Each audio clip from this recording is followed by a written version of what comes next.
Andre James can't. So Andre's out. Yeah. You guys have some flexibility at center with a bunch of different players that can play. Can you see like a Dylan Parham playing center, or does he stay at guard and maybe Jackson Powers? No, I think we've had Jackson there the last couple of days, and we'll kind of leave it there and let guys kind of stay put. We've been shuffling the O-line quite a bit now due to injuries, so do the best we can to keep some continuity there and let the guys that's practiced throughout the week play where they've been practicing. How much do you think that lack of continuity on the offensive line has impacted things this season for the offense? Well, I think whenever you have change consistently, that doesn't create guys being comfortable, right? Communication goes into it, feeling one another, understanding your partner.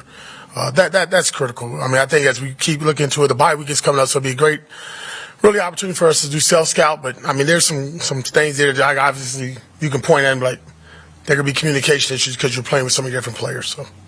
There's some things that Desmond Ridder does that maybe your other quarterbacks don't do. Is there a way to maybe get that on the field in situations to be able to take advantage of that? Yeah, I think that's the best thing. Situations. You look at last week, and at times there were situations, at times there were not. So you go with the flow of the game, but obviously we're getting him ramped up for whatever opportunity that he's ready to play in. When you look at the run game, what gives you hope that you can turn things around there? Got to stay consistent. Just consistent details. I mean, we're not doing a lot in the running game. There's, at the end of the day, you got to block the guy in front of you. You got to hit the hole. You got to run through contact. Sometimes you got to make a guy miss, right? So a lot goes into it. I think more than anything else, just like anything else, right? You go to the basketball court, you start taking shots. You don't make every shot. You just got to keep shooting your shot, and we need to keep taking our shots. How important is it to get Trey Tucker involved, especially with his speed? Yeah, we just got to find a way to give him the ball, right? It could be a reverse, and we've done that the last couple of weeks. And, again, if it's opportunities down the field, get him there. We had one last week. A penalty brought that one back. But, I think with Trey, just constantly trying to find different ways and put him in different positions to get open, first and foremost, and then, the ball got to get out. Trey obviously was he played at Cincinnati. He's going home this weekend. Can that kind of thing, as a player, kind of spark you a little bit? I would think so. I mean, I'm sure he's got a ticket list. It's pretty expansive right now, expanded as far as how many tickets he needs. But, I think for a lot of guys, you really want to stay away from that because you get caught up in a hoopla and everybody's at the hotel the night before the game. And look, this is a game that we want to leave there victorious.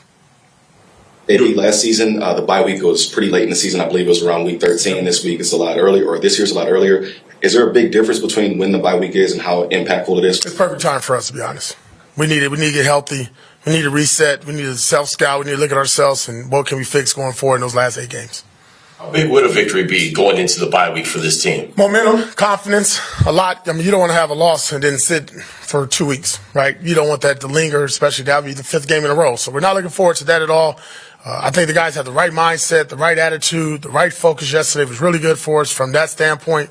The energy is good, and they understand the task that we got in front of us on the road against, obviously a good offense and a good team that, for the last couple of years been in the playoffs.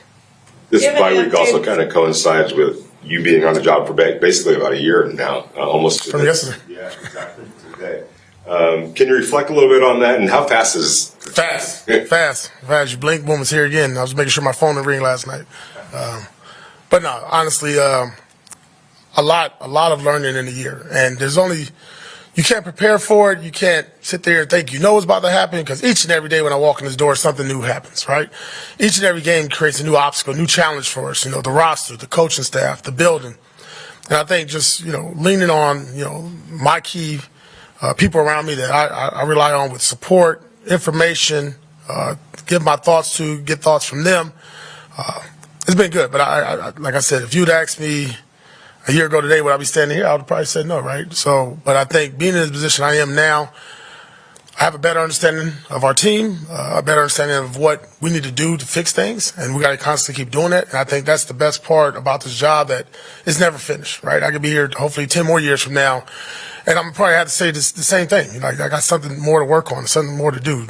Coaches that's been around the league for 20 years, they do the same thing. So that's my goal, and obviously just fortunate to be in this position.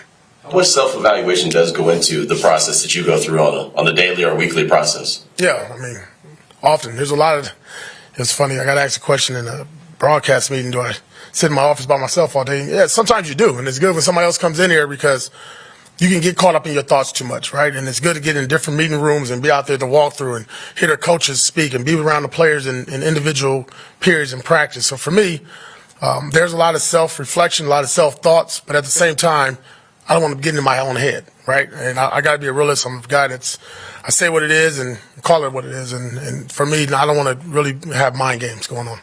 Coach, do you have any update on Robert Spillane? Yeah, he won't practice today. And knowing Robert, it'll be a game time decision. And knowing Robert, hopefully he'll play. You talked about kind of the inconsistencies with Zamir, like struggled, kind of hurt, up and down a little bit. You want to get him in a rhythm, and now obviously he missed practice again yesterday. Is sort of updating him, and where do you want to see him? Yeah, he'll practice today, full speed, full go today. Got him out there. Yesterday he was close, but we're just being cautious with him. So hopefully he has a good day today, and we'll see what happens this weekend. Yes, Cool. All right. Thank you. guys showed up. See you guys at practice.